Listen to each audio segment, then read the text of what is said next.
I never thought my life would change because of a text message.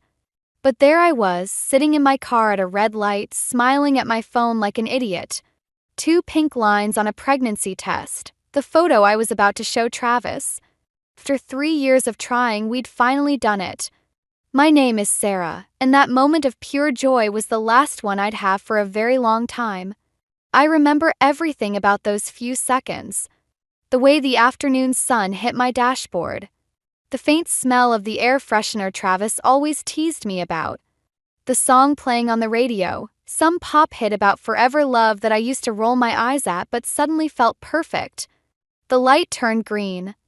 I pulled forward, already imagining Travis's face when I showed him the picture. He'd been dropping hints about wanting kids since our wedding day. And his mother Irene had been not so subtly asking about grandchildren at every family dinner. I never saw the truck coming. The impact came from my left side, a violent explosion of metal and glass. The world spun and time seemed to stretch like taffy. I remember thinking absurdly that I needed to protect my phone so Travis could see the picture. When everything stopped moving, I couldn't feel my face. Warm liquid dripped down my neck, and somewhere far away, people were screaming. A man's voice kept saying, oh God, I'm sorry, I'm so sorry." The words floated around me like leaves in the wind.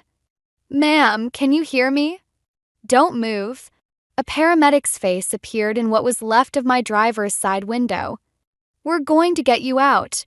I tried to speak to tell them about the baby, but my mouth wouldn't work right. The last thing I remember before passing out was someone holding my hand and promising everything would be okay.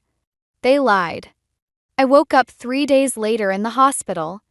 Travis was there, asleep in a chair beside my bed. He looked terrible, unshaven, clothes wrinkled, dark circles under his eyes. I tried to reach for him, but my arms felt like they were made of lead. "Travis!" My voice came out as a whisper. He jerked awake, his eyes finding mine. For a split second, something flickered across his face, something that made my stomach twist. But then he smiled, though it didn't quite reach his eyes. "Hey, beautiful," he said, taking my hand. "You had us worried." I tried to smile back, but my face felt wrong. Stiff. Like it belonged to someone else. "The baby," I managed to say. "Is..." Travis's hand tightened on mine. "I'm so sorry, Sarah." His voice cracked. "The doctors did everything they could." I closed my eyes, feeling the world tilt beneath me.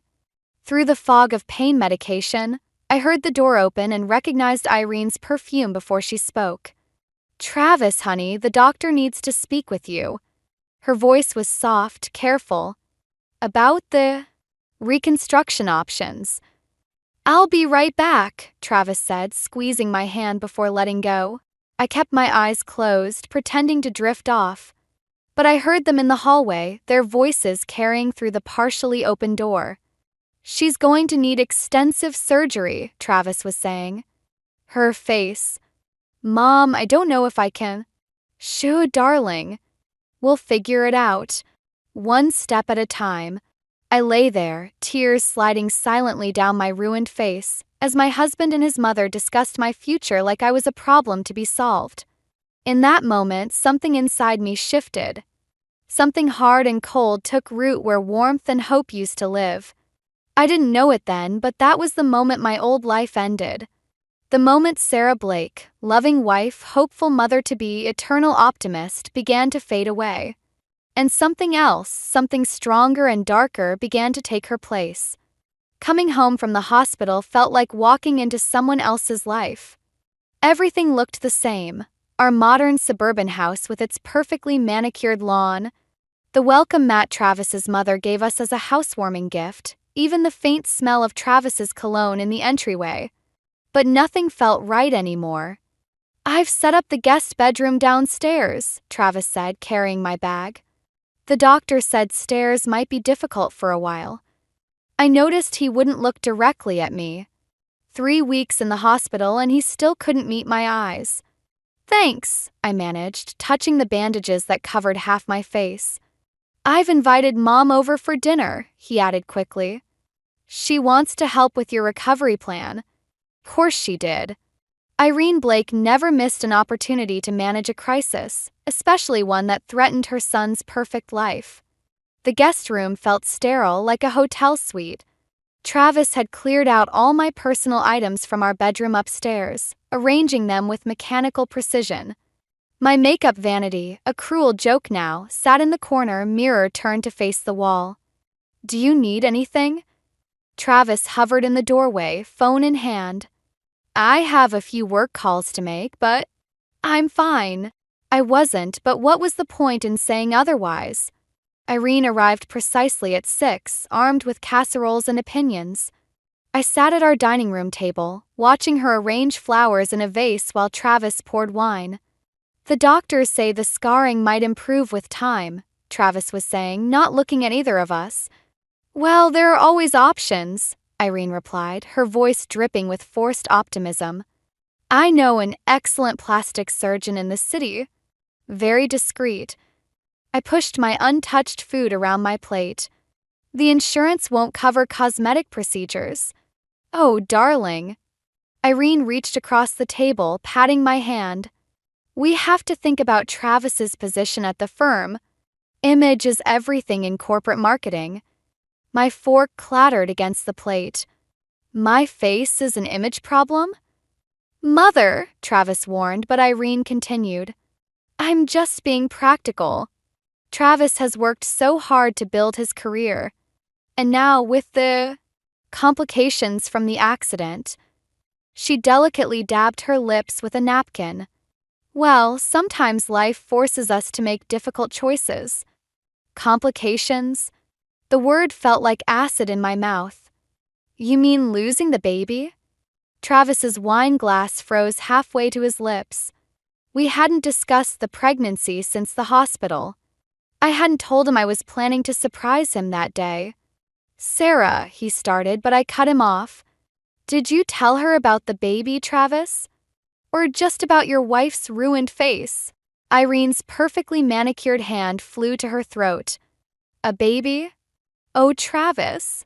"It doesn't matter now," Travis said quickly, standing up.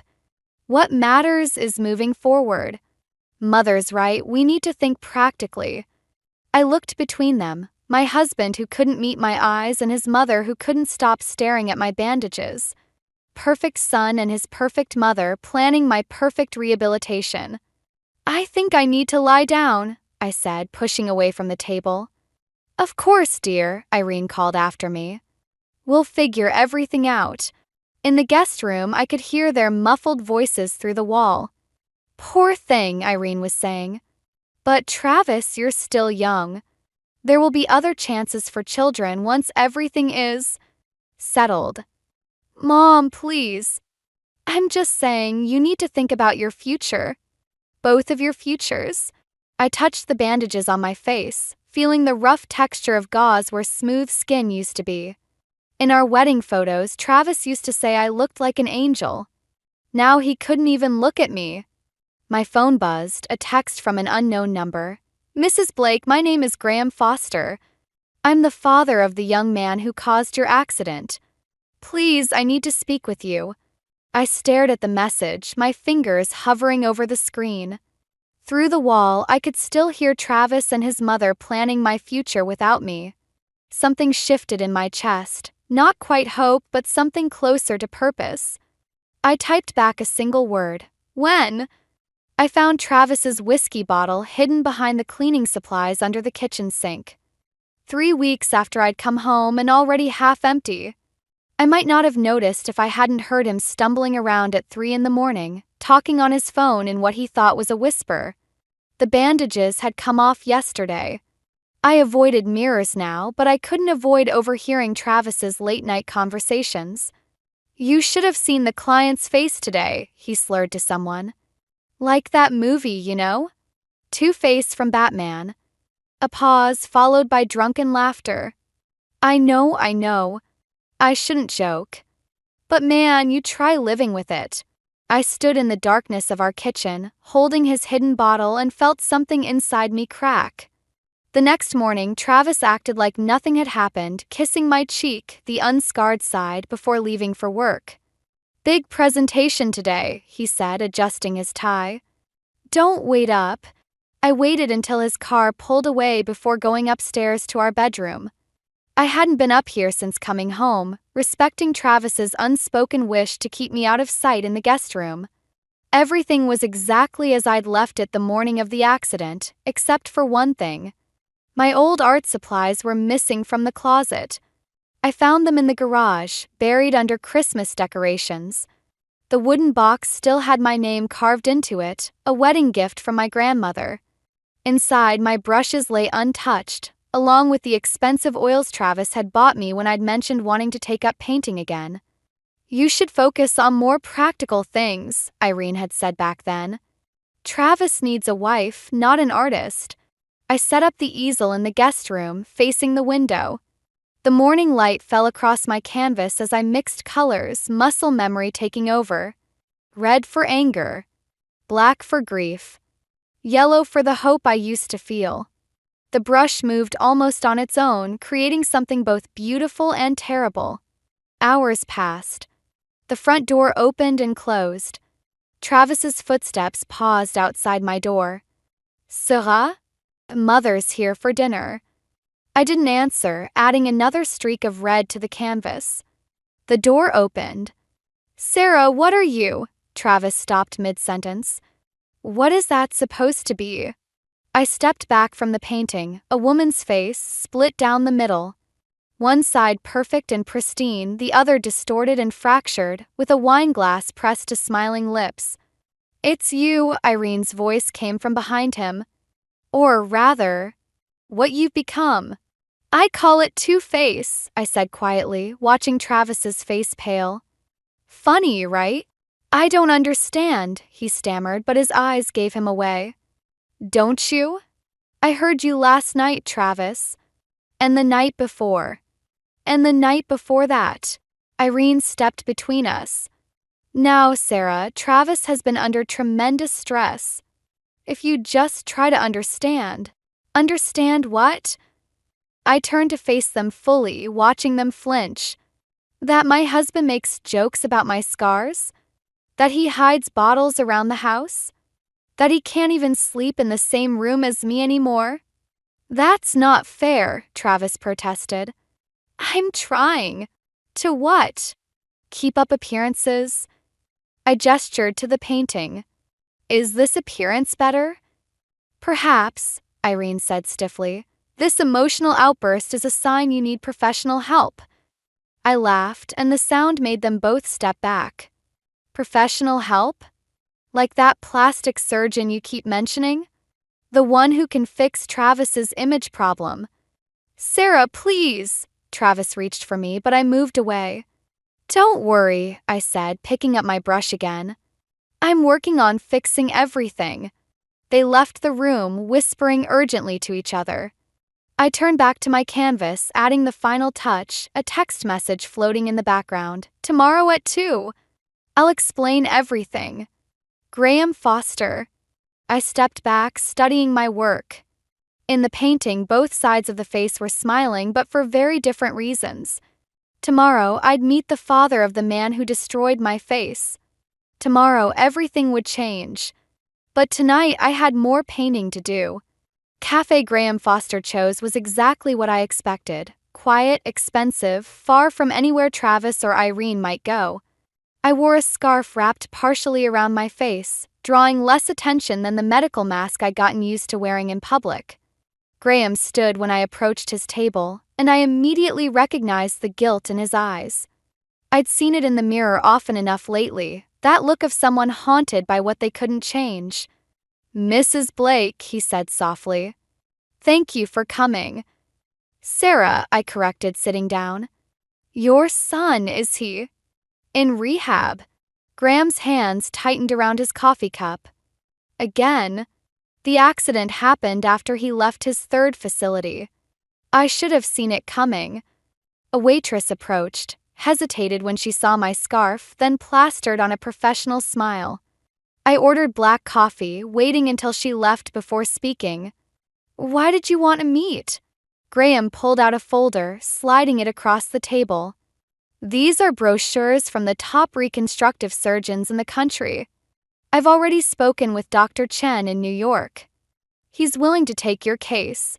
I stared at the glossy pages, at the before and after photos of smiling patients. Insurance denied. I'm not offering insurance. Graham's voice cracked. I'm offering to pay for everything. It's the least I can do after what my son. Why? The word came out sharper than I intended. Because I failed him, Graham said simply. And in failing him, I failed you too. The money can't fix everything, but it can fix this. He gestured vaguely toward my face. I opened the brochure, studying Dr. Chen's credentials.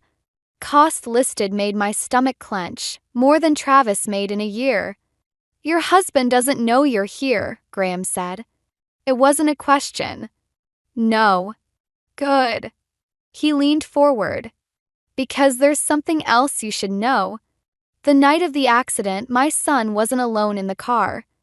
My coffee arrived. I wrapped my hands around the hot cup, waiting.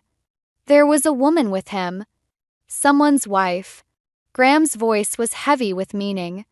They'd been meeting at the Golden Leaf Hotel every Thursday for months. The Golden Leaf, where Travis had his weekly client meetings. The woman survived, Graham continued. No injuries. She left the scene before the police arrived. My son was too drunk to remember her name, but he remembered where she worked. He slid another paper across the table. Blake Marketing Associates. Coffee turned to acid in my stomach. You're lying. I wish I was. For both our sakes. Graham pulled out his phone, showing me a security camera image. A woman hurrying through a hotel lobby, followed by a familiar figure in a gray suit. Travis. Why are you showing me this? My voice sounded distant, even to myself. Because you deserve to know the whole truth. And because I'm offering you a choice. Graham tapped the brochures. Dr. Chen can do the surgery next month. He can make you look exactly like you did before. Or he can make you look like someone else entirely. Someone Travis and his friend wouldn't recognize. I thought about Travis's late-night phone calls, his cruel jokes, his inability to look at me. I thought about Irene's constant hints about divorce and fresh starts. Why would I want that? Graham's smile was sad but understanding. Because sometimes the best revenge isn't confrontation. It's making them live with their guilt while you become someone new. Someone stronger. I touched my scarf, feeling the rough texture of the scars beneath. When does Dr. Chen need an answer? Take your time. Graham stood, leaving a business card beside the brochures. But remember, this isn't just about fixing what was broken. It's about choosing who you want to become. I sat there long after he left, staring at the security camera photo, at Travis's familiar profile next to an unfamiliar woman. Finally, I pulled out my phone and typed a message to Graham. I choose someone new. His reply came instantly. Welcome to your second chance, Sarah. I walked home slowly, planning what to pack, what to leave behind, and how to disappear without a trace. Sometimes the best revenge isn't about destroying someone else's life. It's about rebuilding your own. New York felt like another world. Dr. Chen's private clinic occupied the top floor of a sleek Manhattan building, all glass and chrome and discretion. I told Travis I was visiting my aunt in Ohio for a few months of emotional healing. He seemed relieved to have an excuse not to look at me. The changes will be significant, Dr. Chen said, reviewing my file, but subtle enough to maintain natural features. The goal isn't to create a new person, but to enhance who you could have been. I studied the digital mock-ups on his tablet. The woman in the after images wasn't me, but she wasn't a stranger either. She was who I might have become in another life, one where Travis's mistress hadn't been in that car. How long until I can? I trailed off, unsure how to finish. Return? Revenge? Begin again? 3 months for full recovery. Dr. Chen's eyes were kind. Graham mentioned you're staying at his apartment during the recovery period? I nodded. Graham's Manhattan pied-a-terre had become my sanctuary, filled with his late wife's art collection. He rarely used it anymore, preferring his house in Connecticut.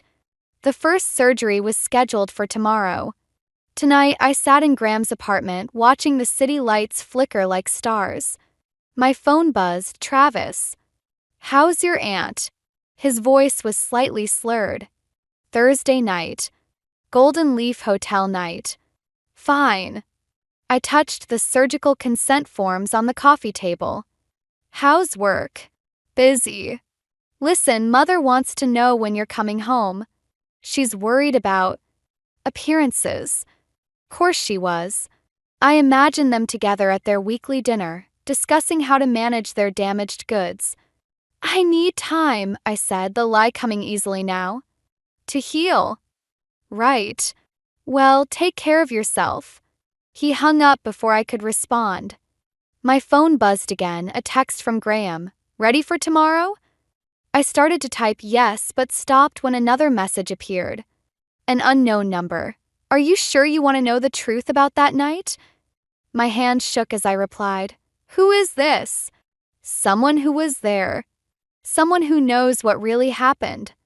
Meet me at Riverside Park midnight. I stared at the message, my heart pounding. Could be a trap. Or it could be her, the woman from the hotel. The smart thing would be to ignore it. To proceed with surgery with my carefully laid plans. But something in me needed to know. At 11:45, I took a cab to Riverside Park. The night was cool, the Hudson River a black ribbon under moonlight.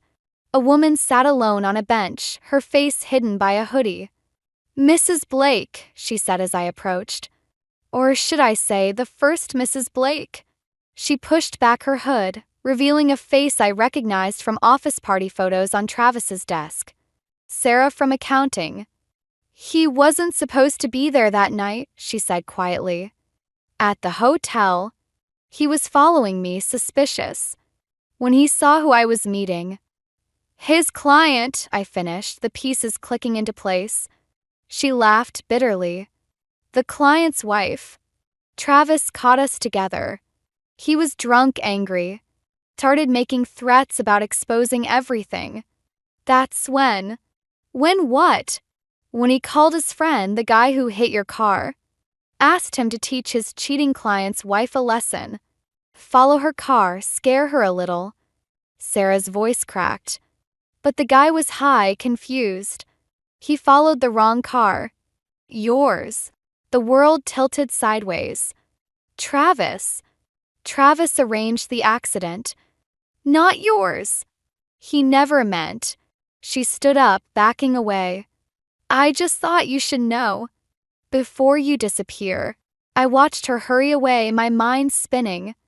All this time, I'd been planning to become someone new to escape Travis's betrayal. But he wasn't just unfaithful. He was the reason I'd lost everything. My phone buzzed. Graham. Surgery prep starts at 6 a.m. Are you ready?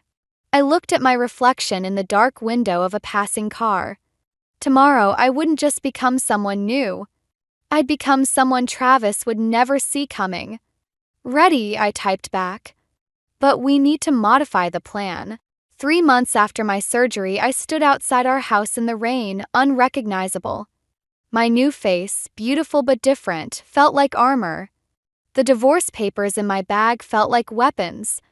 I'd planned this moment carefully. Thursday evening, when Travis would be home from his client meeting at the Golden Leaf. When Irene would be over for their weekly dinner, planning their perfect future without their damaged goods. He still worked. I heard their voices from the dining room as I entered, Travis and Irene discussing me. The lawyers say if she doesn't respond soon, we can proceed with abandonment charges, Irene was saying. Really, Travis, it's for the best. That accident was a blessing in disguise. I stepped into the doorway, watching them freeze mid-conversation. Hello, Travis. He stared at me blankly, then with growing confusion. I'm sorry, who? I'm Claire Foster, I said, using the name Graham and I had chosen. Graham Foster's niece. I'm here about Serafina Blake. Travis's wine glass slipped from his hand, shattering on the floor. Irene stood quickly, always ready to manage a crisis. Whatever this is about, we can discuss it privately. Can we? I placed the divorce papers on the table. Like you discussed arranging the accident that scarred your wife's face? Color drained from Travis's face. I don't know what you're talking about. Sarah from accounting does. I pulled out my phone, playing the recording from that night in the park. Travis's voice filled the room. Follow her car. Scare her a little. That's not. I never meant. Travis stumbled over his words. You never meant for it to be me? The words came out calm, controlled. Your pregnant wife instead of your client's cheating spouse? Irene gasped. Pregnant? Oh, he didn't tell you that part? I turned to her. About the grandchild you lost because your perfect son wanted to teach someone a lesson? Sera, Travis whispered, finally seeing past the new face to something familiar in my eyes. I pulled out one more document, a police report naming Travis as an accessory to the accident with Sarah's sworn statement attached. Sign the divorce papers, I said quietly. Or everyone learns what kind of man you really are. Travis lunged for the police report, but I stepped back. His foot caught the spilled wine and he crashed into the china cabinet. Crystal shattered around him as he fell. Travis! Irene rushed to help him up, but he pushed her away, blood trickling from a cut on his hand. You can't prove anything, he snarled, but his eyes were desperate. Can't I? I moved toward the door. Graham Foster's legal team would disagree. They're very interested in making amends for his son's part in this, especially now that they know who really orchestrated it. Wait, Travis called as I reached the door. Please. I'll sign. Just don't tell anyone. Like you didn't tell anyone about our baby? The words tasted like ashes. Like you didn't tell anyone about planning the accident? I loved you, he said weakly. No. I touched my transformed face. You loved what I looked like. There's a difference. I left the papers on the table and walked out into the rain. Behind me, I heard Irene's shocked sobs, Travis's desperate attempts to explain. My phone buzzed. Graham, is it done? I couldn't answer. The victory felt hollow, like ashes in my mouth. I'd gotten what I wanted, Travis's signature on divorce papers, his perfect life crumbling around him. But standing in the rain, wearing a stranger's face, I realized revenge hadn't filled the emptiness inside me. I walked to my car, past the spot where Travis used to park, where he'd kiss me goodbye each morning. Past the garden where we'd planned to build a nursery. Past all the dreams that had died the night he chose revenge over love. Another text lit up my phone, an unknown number. You're not the only one he hurt. There are others. We should talk. I sat in my car, rain drumming on the roof, staring at the message. I'd thought exposing Travis would be the end. But maybe it was just the beginning. Question was, how much deeper into darkness was I willing to go? The art gallery buzzed with Manhattan's elite, all here to see the mysterious new artist everyone was talking about. My paintings lined the walls, faces twisted in pain and betrayal, beauty emerging from darkness. All signed with my new name, Claire Foster. I adjusted my dress, still uncomfortable in my new skin, when I saw him. Travis, standing before my centerpiece, a woman's face split between light and shadow, a wine glass reflecting flames. Remarkable work, a voice beside me said. I turned to find a man with kind eyes and paint-stained hands. I'm Eli Turner, the gallery owner. Claire, I replied, watching Travis from the corner of my eye. He was reading the painting's title, Thursday Nights at the Golden Leaf. Your pieces speak to transformation, Eli said. Pain becoming power. Very personal. Before I could respond, Travis's voice cut through the crowd. Where did you get your inspiration? He was staring at me now, recognition flickering in his eyes. 3 months since I'd left him with those divorce papers, and he'd lost weight. Perfect suit hung loose on his frame. Life experience, I said, meeting his gaze. Some people wear masks. I paint them. Sera. He whispered my real name like a prayer or a curse. Eli looked between us, sensing the tension. You know each other? No, I said firmly. Not anymore. Travis grabbed my arm. We need to talk. Let go. My voice carried across the gallery, heads turning. Everything you took from me, my reputation, my mother's respect, my position at the firm. His fingers dug into my flesh. Was revenge worth it? Was Thursday night at the Golden Leaf worth it? I pulled free. Was trying to hurt your client's wife worth what happened to me? To our baby. Eli stepped forward, protective, but I held up my hand. You want to know about inspiration, Travis? Look around. Every painting here tells a story about masks and lies. About men who destroy what they claim to love. I never meant to hit my car? No, you meant to hit someone else's. That makes it better. The gallery had gone silent, watching our drama unfold. In the corner, I spotted Graham Foster, who'd helped orchestrate this moment. Beside him stood Sarah from accounting, her face pale but determined. You're not the only one with stories to tell, I continued. Sarah's here. So are 3 other women from the office, all with similar tales about Thursday nights and threats and accidents. Travis's face went ashen. You can't prove. Actually, Graham stepped forward, we can. My son may have been driving drunk that night, but the police are very interested in who put him up to it. And why? You set this up, Travis realized, looking at the crowd of witnesses. The gallery, the paintings, all of it. No, Travis. You set this up.